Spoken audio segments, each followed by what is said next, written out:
Assalamualaikum warahmatullahi wabarakatuh. Selamat datang di EduScience Indonesia, channel pembelajaran sains masa kini.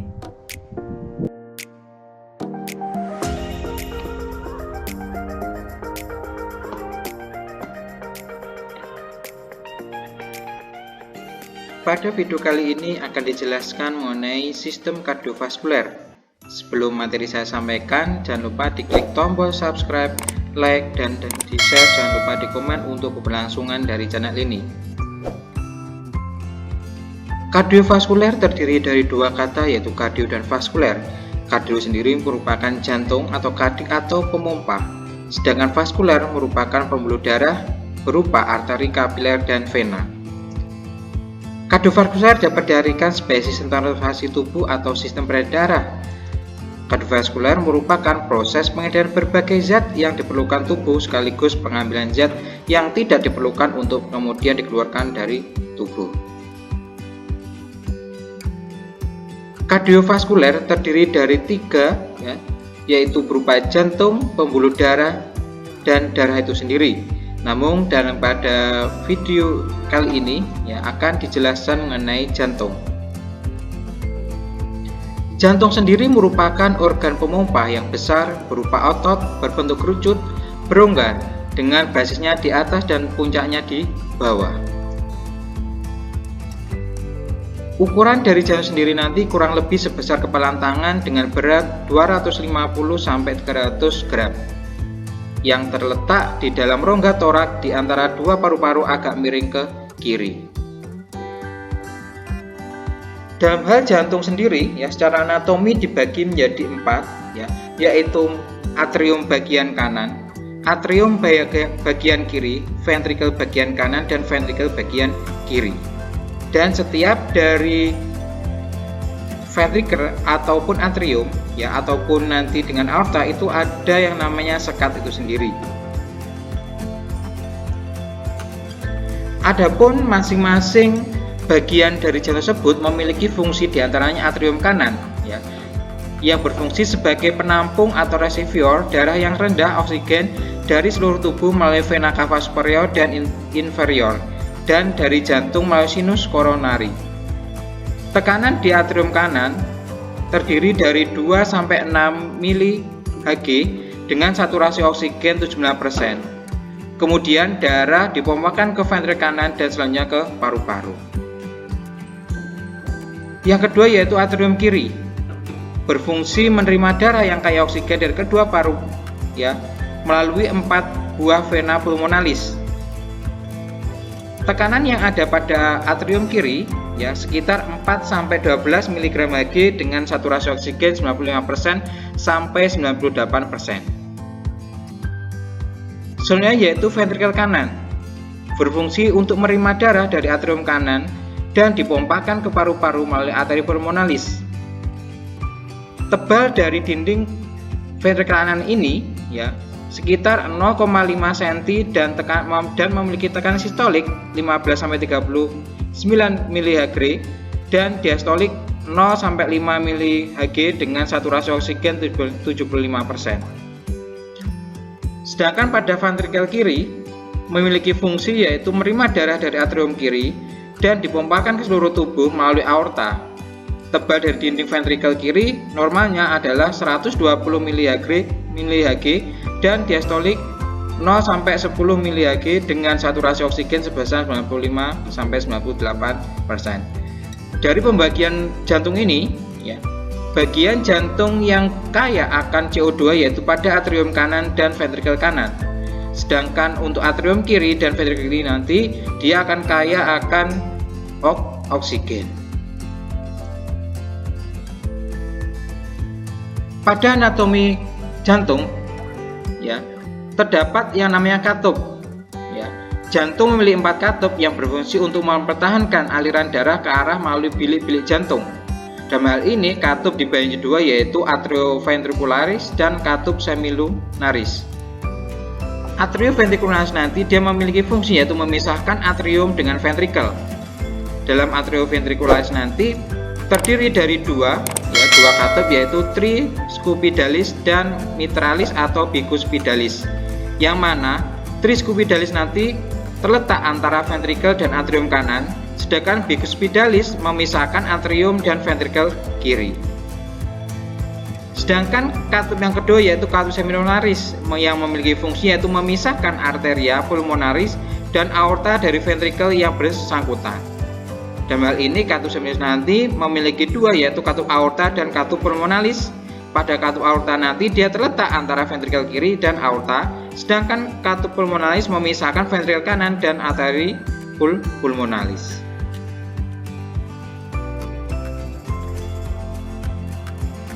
Salah satu fungsi dari jantung sendiri adalah dia memompa darah ke seluruh tubuh. Dalam hal sirkulasi darah nanti ya, dalam jantung nanti dia akan memiliki yang namanya sirkulasi darah besar dan sirkulasi darah kecil, di mana kalau dia darah kecil nanti dia hanya melewati paru-paru selama peredaran nanti hanya satu kali, sedangkan untuk peredaran darah besar akan melewati ya paru-paru dua kali ya, yaitu dimulai dari bagian yang kaya dengan CO2 kemudian nanti masuk ke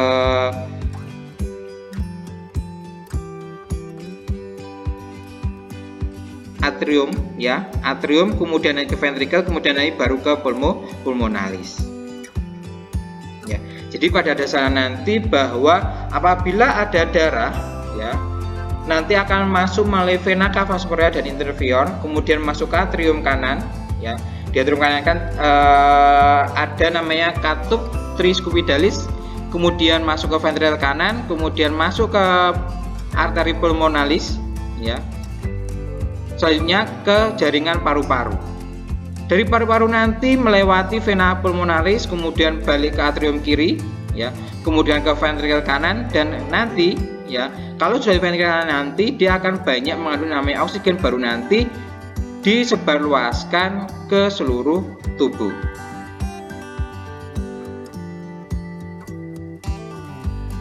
Ya.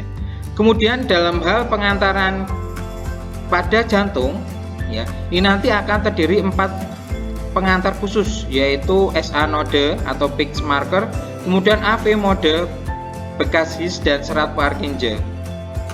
SA node nanti dia terletak pada dinding atrium kanan dekat muara vena cava superior. Kemudian kalau AV node nanti di dasar atrium kanan dekat atrium ventrikel. Kemudian bekas his AV node masuk ke septum interventrikular, sedangkan serat Purkinje yang menyebar ke myokard ventrikel. Oke, kita bahas satu-satu. Yang pertama yaitu nodus sinoatrial atau nodus SA. Nodus SA sendiri nanti adalah merupakan suatu massa jaringan otot khusus yang terletak di dinding posterior anterior kanan, tepat di bawah permukaan vena cava superior. Nodus SA ini nanti melepaskan impuls sebanyak 72 kali per menit dengan frekuensi irama yang lebih cepat dibandingkan dalam atrium, yaitu sekitar 40 sampai 60 kali per menit, dan pada ventrikel nanti 20 kali per menit. Nodus ini nanti dipengaruhi oleh saraf simpatis dan parasimpatis sistem saraf otonom yang akan mempercepat atau memperlambat iramanya dalam proses penghantaran impuls tadi. Nodus SA nanti akan mengatur frekuensi kontraksi irama sehingga nanti disebut sebagai pemacu jantung atau peak marker. Sistem pengantar yang kedua yaitu nodus anterioventrikular atau nodus AVA. Impuls menjalar di sepanjang pita serat Purkinje pada atrium menuju nodus AVA yang terletak di bawah dinding posterior atrium kanan. Nodus AVA ini nanti berfungsi untuk menunda impuls seper 100 detik sampai injeksi darah atrium selesai sebelum terjadi kontraksi ventrikular. Jadi pada dasarnya nanti bahwa nodus anterioventrikular nanti akan mengontrol ya darah yang masuk ke dalam ventrikular. Apabila ventrikular nanti dia sudah selesai kontraksi, otomatis nanti nodus anterioventrikular nanti akan mengkode sehingga nanti darah akan masuk ke dalam ventrikular. Sistem pengantar khusus yang ketiga yaitu berkas AVA atau berkas his. Yaitu berkas AVA ini merupakan sekelompok besar serat Purkinje yang berasal dari nodus AVA dan membawa impuls di sepanjang septum interventrikular menuju ventrikel. Berkas ini nanti dibagi menjadi percabangan berkas kanan dan kiri. Percabangan berkas kanan nanti akan memanjang di sisi dalam ventrikel kanan. Serabut bercabang menjadi serat-serat Purkinje kecil yang menyatu dalam serat otot jantung untuk memperpanjang impuls. Sedangkan percabangan berkas kiri akan memanjang di sisi dalam ventrikel kiri dan bercabang ke dalam serabut otot jantung kiri. Sistem pengantar khusus yang terakhir yaitu serat Purkinje.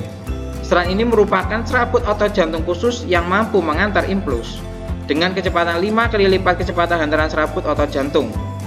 Hal yang cepat nanti di semua sistem Purkinje memungkinkan atrium berkontraksi bersamaan, kemudian diikuti dengan kontraksi ventrikular yang serempak sehingga nanti akan terbentuk kerja pemompaan darah yang terkoordinasi. Dalam hal jantung, ini memiliki kekhususan dalam hal otot, yaitu yang disebut sebagai otot jantung. Otot jantung nanti ini memiliki fungsi yaitu membantu memompa aliran darah ke seluruh bagian tubuh, membantu proses metabolisme dan membuang karbon dioksida. Otot jantung nanti membantu kontraksi otot lainnya. Kemudian dan cara pemompaan vertikal pada jantung dipengaruhi oleh otot jantung, dan otot jantung nanti berfungsi untuk meremas sehingga darah dapat dikeluarkan dari jantung saat proses kontraksi dan dapat mengambil darah pada saat relaksasi terjadi. Oleh sebab itu, otot jantung nanti dia berfungsi sebagai pembantu ya dalam proses keluar masuknya darah pada jantung. Adapun ciri-ciri otot jantung sendiri nanti dia adalah bentuknya memanjang, tergolong otot lurik sehingga memiliki fibril dan bentuk selnya nanti seperti otot lurik tetapi inti terletak di tengah. Cara kerja otot jantung ini nanti berada di luar kesadaran atau tak dipengaruhi oleh otak ataupun secara pusat.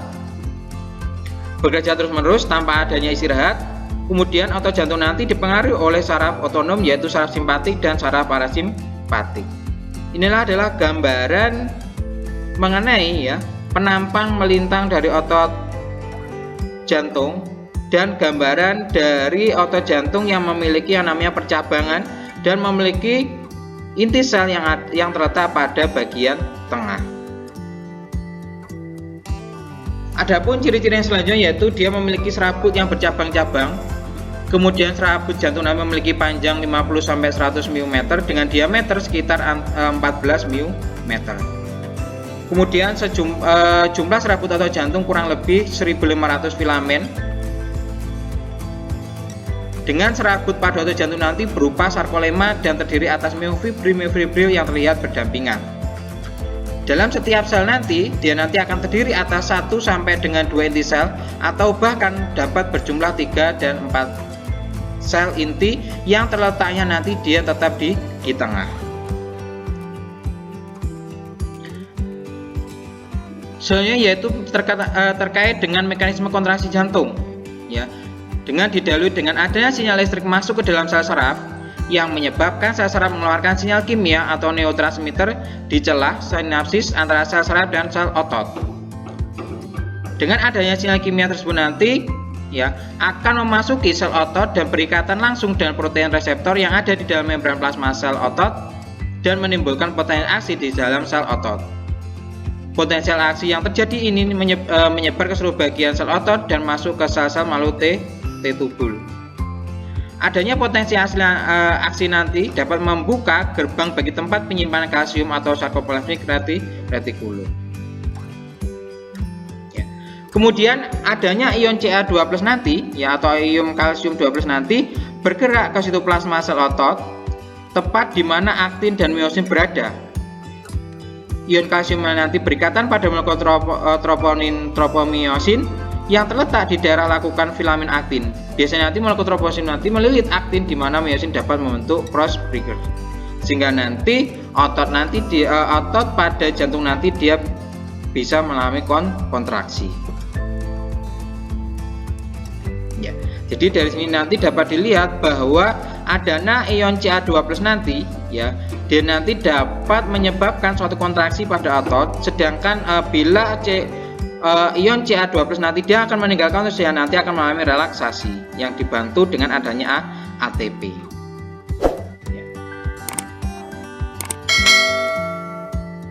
Kemudian dalam hal jantung sendiri nanti akan memiliki 4 bunyi ya. Bunyi pertama yaitu bunyi jantung yang terdiri dari akibat bunyi penutupan katup antriventrikuler. Ya, komponen mitra bunyi jantung 1 nanti disebut M1. Kemudian komponen trikuspidnya nanti disebut dengan T1. T1 terjadi kurang lebih 0,3 detik setelah M1 yang menyebabkan bunyi jantung 1 terpecah atau split sempit. Dalam hal ini, ya penilaian nanti apabila bunyi jantung 1 adalah normal, melemah atau mengeras. Kemudian bunyi jantung nanti mengeras apabila nanti defek centrum atrium, kemudian ditandai dengan stenosis mitral dan stenosis tricuspid. Kemudian bunyi jantung 1 nanti apabila melemah nanti ditandai dengan adanya infusiasi mitral dan tricuspid, kemudian myokarditis, perikarditis dan efusi perikardium. Sedangkan bunyi jantung yang kedua yaitu bunyi jantung terjadi dari adanya kompleks bunyi akibat penutupan katup sinusoid atau aorta dan pulmonalis. Komponen bunyi aorta ini nanti disebut sebagai A2, kemudian komponen pulmonalis nanti disebut sebagai P2. Pada bayi dan anak dan dewasa muda nanti akan terjadi normal. Bunyi jantungnya nanti terdengar pecah atau split pada inspirasi dan tunggal pada ekspirasi. Sedangkan bunyi jantung ketiga nanti yang memiliki nada rendah ya, yaitu sekitar 10-20 detik setelah bunyi jantung 2. Terletak di bagian apeks atau parasternal di bagian kiri bawah. Kemudian akan terdengar pada anak-anak dan dewasa muda secara normal. Kemudian apabila mengeras nanti bila pengisian ventrikel bertambah, mengeras dan ditambah dengan tarik nadi sehingga nanti irama derap atau patologis. Kemudian bunyi jantung yang keempat nanti adalah nada rendah, yang memiliki nada rendah. Oleh karena itu adanya deselerasi darah pada pengisian ventrikel oleh atrium atau bunyi atrium. Ini untuk bunyi jantung keempat nanti tidak akan bisa ditemui pada bayi dan anak normal. Kemudian terdengar pada keadaan patologi yaitu berupa dilatasi ventrikel, hipertrofi ventrikuler, fibrosis myokardium. Demikianlah penjelasan mengenai sistem kardiovaskuler terutama pada jantung. Terima kasih atas perhatiannya. Jangan lupa diklik tombol subscribe, like dan di-share, dan lupa di komen untuk keberlangsungan dari channel ini. Terima kasih atas perhatiannya. Sampai bertemu pada video-video berikutnya. Assalamualaikum warahmatullahi wabarakatuh. Salam EduScience Indonesia.